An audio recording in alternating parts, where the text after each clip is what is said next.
লোকৰ পকা ঘৰবোৰ দেখিলে যে কেতিয়া নিজৰ ঘৰটো বনাব পাৰোঁ লাগি থাকে দেই।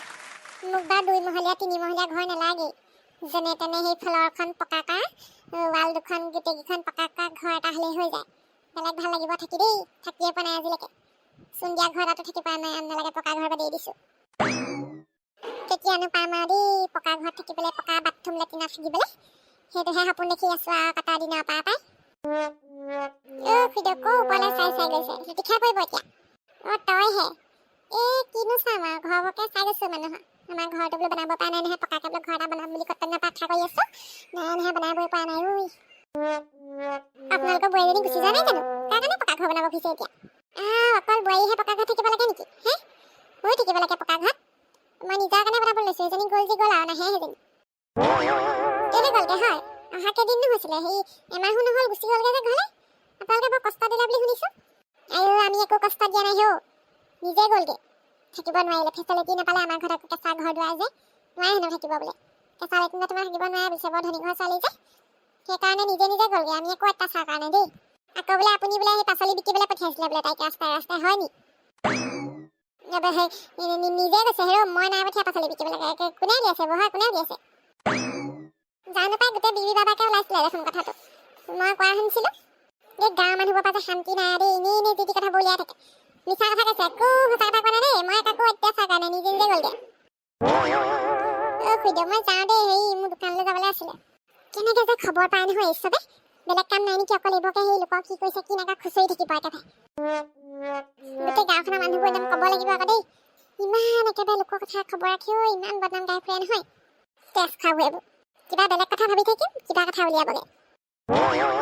কিবা অলপ কথা পাতিবলৈ যাওঁ বুলি ভাবিছিলোঁ, ঘৰখন বনাবলৈ। একদম দেৰিয়ে হৈ গৈছে এইবোৰ লগত লেকচা মাৰোঁতে। ইমান ধুনীয়া গোলাপীহঁতৰ ঘৰখন, এনেকুৱা এখন ঘৰ যদি বনাব ল'ব পাৰিলোহেঁতেন শান্তি হ'লহেঁতেন দেই। খুইদেউ কোনফালে যায়? মই ইটা ভাটালৈ যাওঁ বুলি ভাবিছিলোঁ। তহঁতৰ ঘৰটো চাইছোঁ, তাকে ঘৰটো বনাওঁতে কিমানমান খৰচ হ'ল বা? ঘৰটো বনাওঁতে গ'ল পাই 40-50 লাখ মান। ইমান টকা গ'ল নে? তই আছাম টাইপৰ ঘৰহে ইমান যাব জানো? গ'লগে ফিনিচিঙলৈকে গ'লগে, মই ক'লোঁ নহয়। তেনেকৈ হ'লে দেখোন মই ঘৰে বনাব নোৱাৰিম, মোৰ ওচৰত নাই নহয় ইমান টকা। বহুত দাম আজিকালি, বস্তু বহুত দাম খুইদেউ। গোটেই ৰদ, ইটা, চিমেণ্ট, বালি, শিলগুটি বহুত দাম। তেতিয়াহ'লে আছে মোৰ সপোনটো কেতিয়া পূৰ্ণ নহ'ব যেনহে পালোঁ আৰু দেই। বুইজনী কিনিয়ে কৈ দিছোঁ, তেতিয়াহে বনাব নোৱাৰিব আকৌ। বেছিকৈ কৈ দিছোঁ, অলপ 2 গুণ 3 গুণ কৈ দিছোঁ। মোৰ ওচৰত দেখোন সেই সোণৰ হাৰডাল বিকি পেলানি 5-6 লাখ টকাহে আছে। মই কোনপিনে কি কৰিম হয়? খুইদেউ চাহ এখন খাই যাওক সিয়া হওক। পিছত কেতিয়াবা খাম, আজি নাখাওঁ। বুইজনীক টেনশ্যন দি দিলোঁ পুৰা। ঘৰটো বনাম বুলি ভাবি আছোঁ, ঘৰ বনোৱা নহ'বগে যেনহে পালোঁ। বুজাই বহাই থৈ আহিছোঁ ভাবি জোঁৱাইক। এতিয়া বাৰু ডেটটো নিপিছুৱালৈ হ'ব বুলি কৈছে। জোঁৱাই কি ক'লে হয়? নাতি জোঁৱাই এই শাহুমা চিন্তা কৰিব নালাগে, চব ঠিক হৈ গ'ল। এতিয়া ডেটতে বিয়া হ'ব আৰু। মই পুৰা বুজাই বহাই থৈ আহিলোঁ। পিছে কিহৰ কাৰণেনো ডেটটো পিছুৱাবলৈ কৈছিলে হয়? কোনোবা ল'ৰা এজনে বোলে তাক কথা লগাবলৈ আহিছিলে। ৰাস্তাত লগ পাই ঢেৰ কথা লগালে বুলি কৈছে। নামটো সি পাহৰি থাকিলে কোন। কিন্তু মোৰ পুৰা একদম সন্দেহ হৈছে, চেলেনাক পলুৱাই নিয়া সেই গৰু ৰাক্ষসটোৱে হ'ব চাগে। ইমাননো বেয়া কাম কৰিব লাগেনে? সিটো নিজে শান্তিত থাকিবলৈ নিদিলে নাতি ছোৱালীজনীক। চেলেনা কথা কৈছোঁ, এতিয়া তাই নতুনকৈ জীৱনটো আৰম্ভ কৰিবলৈ লৈছে, সেয়াও শান্তি নিদিয়ে।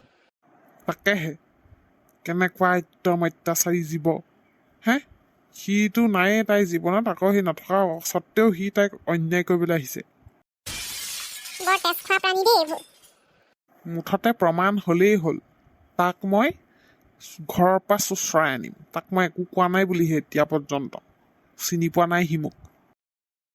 তাকে সেনেকৈ নীৰৱে সহ্য কৰি থাকিব নালাগে, দিব লাগে সেইটো। জীৱন ধ্বংস কৰিবলৈ আহিছে আমাৰ ছোৱালীজনী। তাক মই সুদাই নেৰোঁ, চেলেনাৰ বিয়াখন হৈ যাবলৈ দিছোঁ। তাৰপিছত তাক মই কি গতি কৰিম নহয়, সি নিজেও গম নাপাব। সঁচাকৈ দেই, বহুত খং উঠিছে আকৌ এইটো কথা। সিনো লগাবলৈ কেলৈ যাব লাগে বাৰু? মাৰ পোৱা নাই মাৰ পালে গম পাই চিধা হৈ যাবহি। মোৰ ছোৱালীজনীৰ জীৱন ধ্বংস কৰিবলৈ আহিছে, তাকেই ধ্বংস কৰি দিম মই। মাকজনীও কম নহয় বুলি কৈছে নহয় চেলেনাই। সেইজনীতো ক'বই নালাগে আৰু। মানুহক লিখিছেনে বাৰু? ব্যৱস্থা ল'ব লাগিব তাকে ভাবিছোঁ আপোনালোকে যদি ইয়াৰ পিছৰ খণ্ডবিলাকত কি হ'ল কি নহ'ল চাবলৈ বিচাৰে তেতিয়াহ'লে চেনেলটি এতিয়াই ছাবস্ক্ৰাইব কৰি ঘণ্টা বটনটো দবাই লওক সেইটো দবালেহে লগে লগে আমাৰ খণ্ডবিলাক চাবলৈ পাব